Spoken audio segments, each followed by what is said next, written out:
Yeah, so metrics within the social game, social app, and mobile app space, very different than the traditional kind of web metrics, the page views, the unique visitors. We're talking more about stuff like K-factor, like how viral is your application, ARPU, average revenue per paying user, and day one virality, day 7 engagement, and ultimately long-term value. And that's, I think, the power of social games and mobile and social applications is you can measure the customer economics from day 1 all the way on through year 2, year 3, year 4, as long as you have that unique identifier. So now I'm going to turn the conversation to Chris. Chris is the CEO of Badgeville, who's really taking game mechanics and gamification to a whole nother level. So Chris, maybe you can talk a little bit about how you're taking some of the philosophies that the game developers are using and applying it to brand marketing. Yeah, absolutely. And I think one of the reasons why we have so much awareness here for gamification is because it's such a broad term. So these examples that we saw are really about kind of really the gamey aspects of gamification.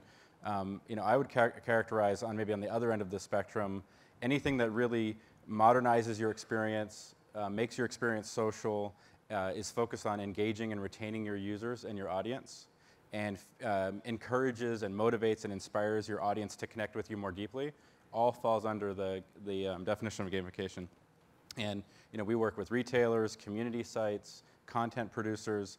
On the external web, connecting with your consumers and your customers, it's really about how do you drive affinity, how do you help your customer feel like they're being rewarded for their attention and their loyalty. A really simple example for everybody that's in brand marketing here is, do you have, look at American Express, the black card, platinum card. Do you have a black card and platinum card and gold card system for your users? And do your users know if they're a platinum card holder right now? Have you recognized them for their attention and their loyalty? And have you kind of promoted and incentivized their actions to kind of engage more deeply with you? And then we also see internal applications. We work with large companies like IBM, Deloitte, and others, where they actually want to use these same techniques and drive internal employee performance. And usually it's not called gamification, it's called performance management. But these techniques are highly effective. I would suggest everybody at least take a look at some of the things that you could be doing around engaging with consumers more deeply, or even using these techniques internally to kind of inspire and promote employee performance. Because they're actually tremendously effective. And I was in Chris's office in Silicon Valley last week, and he showed me a little bit of his analytics dashboard, and I was fascinated that they looked just like the kind of metrics that these guys are using with our software, Kontagent, and it really made it very clear to me that gamification truly is taking a lot of the standards that have been created in game development and blending them into the world of brand advertising. So what are some of the metrics that you guys are using, and what are some of the really great results that you're seeing? Yeah, and so I would say social gamers didn't invent gamification. They've really just perfected it and made it a science. And so traditional metrics in brand might be page views. How many page views do we get? Or and maybe more recently, how many likes do we have? But I think what really people are looking for is kind of how do I truly understand the loyalty segmentation of my audience? Who's a low loyalty user? Who's medium loyalty? Who's high loyalty? How do we move those medium loyalty users into the high loyalty bucket? And what are all the variety of techniques? Status, reputation, incentives, rewards, social rewards, privileges, labels, financial. What are all the techniques that we can use to kind of move our audience towards our desired business goals? I know your company, Dan, does this very well, Kontagent. We provide analytics to our customers as well. And really the focus there is how do we help you act and think like a social game developer and really understand kind of the behavioral metrics around your business, and also kind of help support this shift away from just kind of quantitative things like page views and more into kind of the qualitative aspects of truly understanding loyalty and kind of the health of your community. Got it. And I think a theme that you're seeing here is whether it's social games or it's brands using gamification, it's a coming together of development teams and marketing teams. I think traditionally marketers have tried to build and developers have been focused on product. Gamification and employing game mechanics are fundamental to both product and marketing campaigns. So it's created this kind of unique collaborational force going on between engineering and marketing. And I think Fresh Planet, you guys, I know you're using our dashboard. You guys, I assume, are making a lot of decisions from a development and production side, but also on a user acquisition side. So tell us a little bit about that. Yeah, we monitor our dashboard on a daily basis, and we make decisions based on this. So we're looking at acquisition, engagement, and monetization.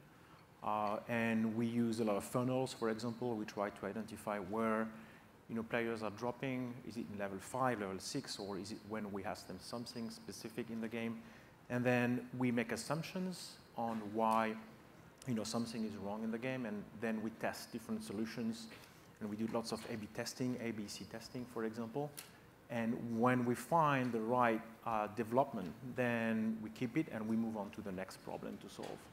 Okay, so because there's so much big data flowing through these applications, you can do real-time A/B testing and get results, as long as your audience is big enough, yes, get results pretty quickly. So Chris, do you, for your clients, I know it's brand marketing, but are you starting to see kind of a merging of brand marketing and direct response marketing kind of coming together because of the ability to test and kind of refine?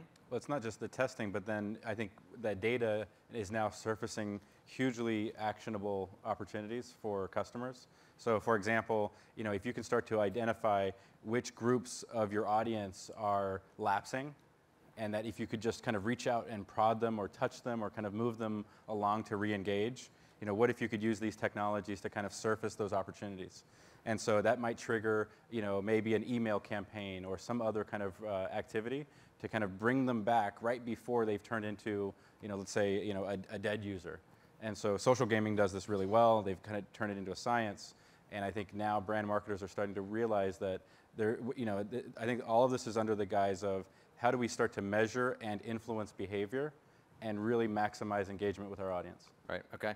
So we have 1 minute left, so that's 20 seconds each. The question for brand marketers is, how do you make the decision between building a game to extend your brand, employing gamification tactics to increase engagement and loyalty on top of your applications or website, or just to kind of stay away and kind of keep doing what you're doing? I know there's a lively debate around this, so Matthew, I'll start with you, and Chris, I'll let you round it up. I think you want to make a game, first of all, if you have a fairly large budget, it's pretty expensive to make your own game, but also it's very, very flexible.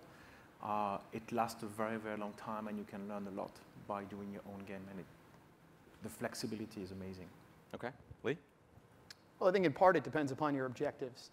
If you want to build an evergreen relationship with your customer base, you have to think more broadly, and that might be a better opportunity for a gamification strategy that is evergreen. If you're looking to promote a particular event or capitalize on something that is short term, you might build one game to focus exclusively on that issue. Okay, and Chris? And I think, building on those comments, think about loyalty, think about your users, and think about engaging more deeply with them.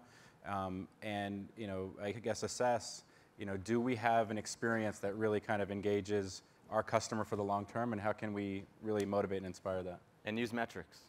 And with that, thank you very much, guys. Thanks, Matt. Great conversation. Great conversation. Thank you, guys. Good stuff. Good stuff. Thank you very much. All right, all right.